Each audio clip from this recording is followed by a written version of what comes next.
Jumpa lagi bersama Ari Istiqomah, calon guru penggerak angkatan 10 dari TK PKK Diporejo, Kecamatan Rejo, Kabupaten Lampung Tengah. Di video kali ini saya akan memaparkan koneksi antar materi modul 2.1 tentang pembelajaran berdiferensiasi.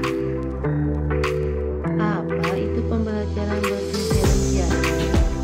Pembelajaran di mana guru menggunakan berbagai metode pengajaran untuk memenuhi kebutuhan individual setiap siswa sesuai dengan kebutuhan murid.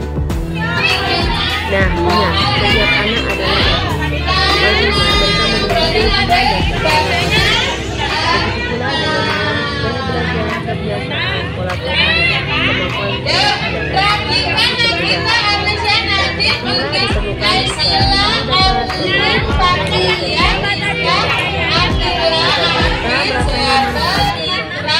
tujuan pembelajaran tercapai. Nah, ingat, setiap anak adalah unik. Maksudnya mereka memiliki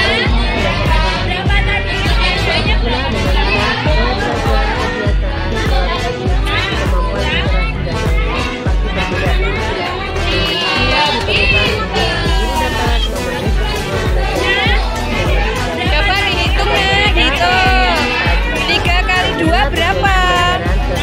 Nah, 3 kali 2 berapa? Nah, 6, mana jumlahnya 6? Coba dihitung.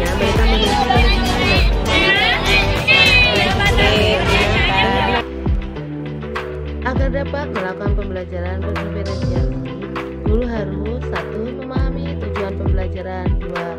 Mengetahui dan merespon kebutuhan belajar murid, 3. Melakukan manajemen kelas secara efektif, yang keempat menciptakan lingkungan belajar yang mengundang murid untuk belajar, dan yang kelima melakukan penilaian berkelanjutan.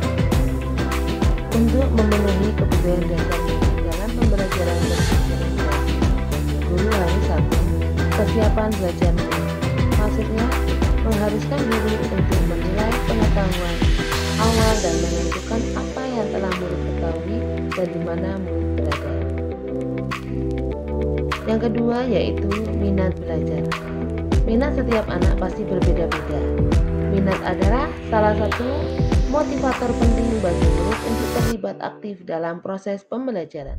Yang ketiga yaitu profil belajar murid, berkaitan dengan lingkungan, budaya, gaya belajar, dan kecerdasan majunya yang berbeda satu anak dengan anak yang lain.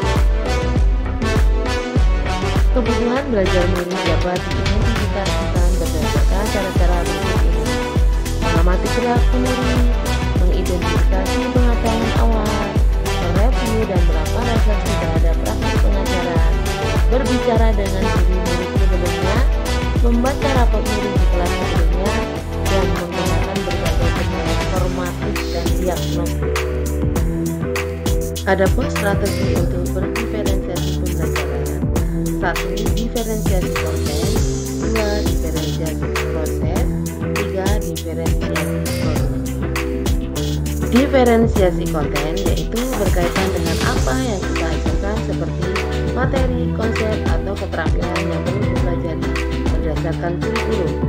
Mendiferensiasi konten bisa dilakukan berdasarkan mengorganisasikan, mengubah penurunan standar kurikulum.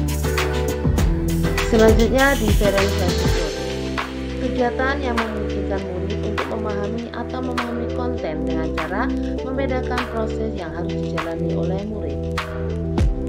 Dan yang ketiga, diferensiasi produk, bukti yang menunjukkan apa murid telah memahami, membedakan, memodifikasi produk sebagai hasil belajar murid, hasil latihan, penerapan, dan pengembangan apa yang telah dipelajari.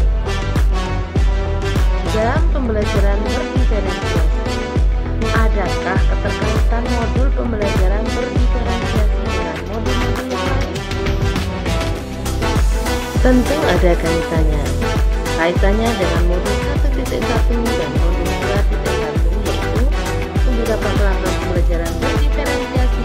Maka guru harus berusaha memenuhi kebutuhan belajar anak sesuai dengan kodrat alam dan kodrat zaman berdasarkan filosofi Ki Hajar Dewantara. keterkaitan modul 1.2 dengan modul 2.1 dalam melakukan pembelajaran berdiferensiasi, seorang guru penggerak harus berpihak pada murid, reflektif, mandiri, kolaboratif, dan inovatif untuk menciptakan pembelajaran berdiferensiasi agar dapat memenuhi kebutuhan murid. Dengan demikian, seorang guru penggerak dapat mewujudkan kepemimpinan murid dengan menuntun murid merdeka belajar. Hal ini sesuai dengan nilai-nilai dan peran guru penggerak. Selanjutnya, keterkaitan modul 1.3 dan modul 2.1. Pembelajaran diferensiasi pun dapat menjadi salah satu strategi untuk mewujudkan visi guru penggerak yang berpihak pada murid. Dan keterkaitan modul 1.4 dengan modul 2.1 yaitu dalam pelaksanaan pembelajaran antar guru dan murid ada kesepakatan kelas terlebih dahulu agar proses pembelajaran dapat berjalan dengan baik sesuai dengan nilai budaya positif. Demikianlah pemaparan